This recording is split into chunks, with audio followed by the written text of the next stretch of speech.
बिस्मिल्लाहिर्रहमानिर्रहीम। अस्सलाम वालेकुम। Welcome to my channel horror stories 502। कैसे हैं आप लोग? उम्मीद करती हूँ खैरियत से होंगे और अल्लाह ताला आपको हमेशा खुश और सेहतमंद रखे, आमीन। अगर कोई इस चैनल पर नया है तो हमारे इस चैनल को सब्सक्राइब करें। शुक्रिया। तो आज की कहानी कुछ इस तरह शुरू होती है। हम बचपन से देखते आए थे कि हमारे बराबर वाले घर में 5 बहनें और 3 भाई रहते थे।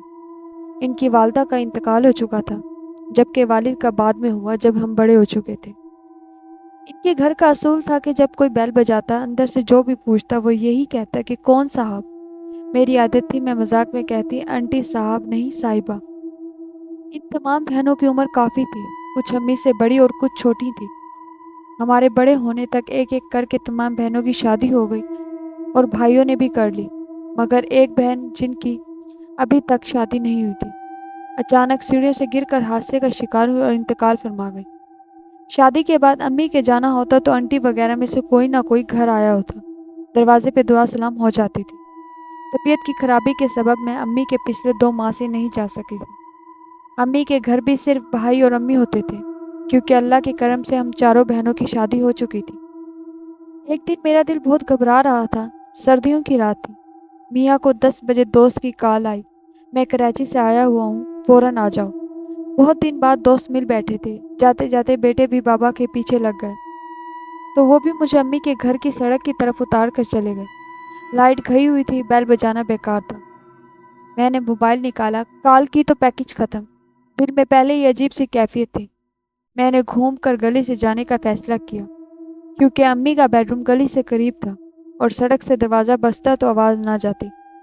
मैं लंबा चक्कर काट कर जब गली में दाखिल हुई तो 2 घर गुजार कर अम्मी का गेट दूर से ही नज़र आ गया कि ताला लगा है। मेरी सांस पहले ही फूल रही थी। गली में गुप अंधेरा और मेरे बिल्कुल हिम्मत नहीं थी कि मैं अपने घर तक पैदल जा सकूं। मैंने बराबर वाली आंटी का दरवाज़ा ज़ोर से बजाया, कोई आवाज़ ना आई। मैंने फिर ज़ोर से बजाया, मगर जवाब अंदर से मायूस होकर पलटने लगी। आवाज़ आई, कौन साहब। मैंने शुक्र अदा किया और कहा, आंटी मैं शहला, दरवाज़ा खोले। मेरा ये कहना था कि दरवाज़ा खुल गया। मैं बेफिक्री से अंदर दाखिल हुई, मगर चूंकि दरवाजे के पीछे कोई नहीं था और सामने लाउंज में डाइनिंग टेबल पे मोमबत्ती जल रही थी, मुझे लगा आंटी जल्दी में होंगी, दरवाज़ा खोलकर किचन या वॉशरूम वगैरह चली गई होंगी। मगर भाभी वगैरह भी नज़र नहीं आ रहे थे। मैं थक चुकी थी, इसलिए जाकर डाइनिंग टेबल पर बैठ गई। बैठे बैठे जब काफ़ी देर हो गई, मुझे सुनाटे से खौफ महसूस हुआ और पेट में होल उठने लगे। तो मैंने आवाज़ दी, आंटी कहाँ हैं? बहनों में से कोई ना कोई होता था। मैंने बारी बारी सबके नाम लेकर पुकारा, मगर जवाब ना मिला। अब मुझे बेहद घबराहट होने लगी। जैसे ही मैंने सोचा कि मैं यहाँ से निकल जाऊं, तो मैं उठ खड़ी हुई, मगर अचानक मुझे अपने कंधे पे किसी के हाथ का दबाव महसूस हुआ।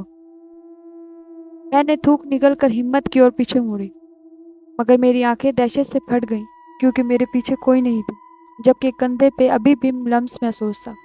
मैंने फौरन पर्स उठाया और एक कदम बढ़ाया ही था कि डाइनिंग टेबल पर रखी वाइट मोमबत्ती बुझ गई और कमरा अंधेरे में डूब गया।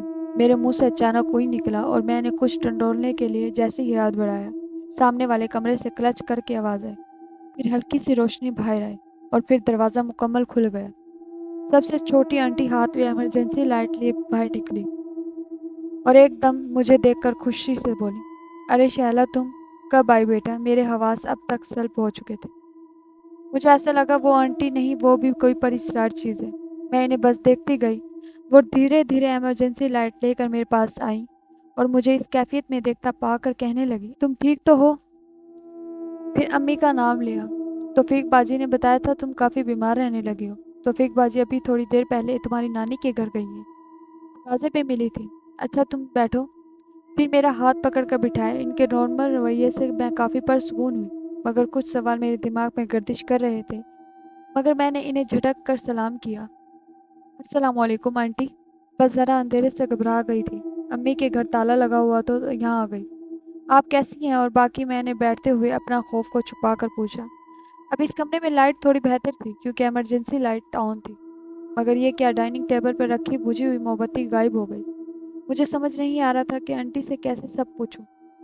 आंटी इतनी देर में कुर्सी खिसका कर बैठ चुकी और जैसे ही मैंने इनकी आंखों में देखा, एक अजीब सा खौफ में मुब्तला करने वाली चमक नजर आई। میں نے سوچا کہ لائٹ آنکھوں پہ پڑنے سے ایسا ہوگا، مگر ان کی خاموشی مسکراہٹ بھی پراسرار تھی۔ میرا اطمینان دوبارہ غارت ہونے لگا۔ انہوں نے مسکرا کر مجھے کہا، پریشان ہونے کی بات نہیں، لائٹ ابھی آ جائے گی۔ میں نہیں چاہتی تھی کہ میرا خوف ان پر ظاہر ہو، مگر اس یکربستہ رات میں بھی پسینہ میرے ماتھے پہ چمک رہا تھا۔ میں نے بات سے بات نکالی، بھابھی لوگ نظر نہیں آ رہے؟ انہوں نے کہا، تمہیں تو پتہ ہے آصف بھیا باہر سیٹل ہیں، انہوں نے واصف کی فیملی کو بھی وہیں سیٹ کر دیا، اور کاشف اپنی فیملی کے ساتھ دوسرے شہر گیا ہوا ہے۔ میں ابھی ان کی بات پہ سر ہلا رہی تھی کہ ان کی اگلی بات سن کر میرے ہلتے سر کے ساتھ پہلے میرے دل میں خوف کا کرنٹ لگا اور پورے وجود کو جھٹکا لگا، کیونکہ وہ کہہ رہی تھی ہم میں سے کوئی نہ کوئی آ جاتا ہے، اب عشرت آپی کو اکیلا بھی تو نہیں چھوڑ سکتے نا۔ یہاں میری آنکھیں کھلی کی کھلی رہ گئیں۔ میں نے بہت گھبرا کر انہیں دیکھا، کیونکہ عشرت انٹی کا تو انتقال ہو چکا تھا۔ میں اب مکمل طور پہ خوف کے شکنجے میں جکڑ چکی تھی، اور کچھ غیر معمولی پن کا جو احساس تھا وہ بھی یقین میں بدل چکا تھا۔ میں نے فوراً منہ کھولا کہ سلام کر کے نکلنے کی کروں۔ یہ سوچ کر انٹی کی طرف دیکھا تو کرسی خالی تھی۔ اف میرے خدایا، یہ سب کیا ہو رہا ہے؟ میں کرسی سے کھڑی ہوئی اور پرس اٹھایا۔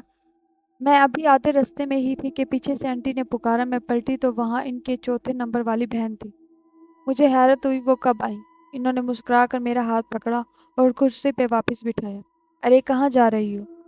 میں تمہارے لیے کافی لینے گئی تھی۔ میں اس وقت کچھ بھی سوچنے کے قابل نہ رہی تھی۔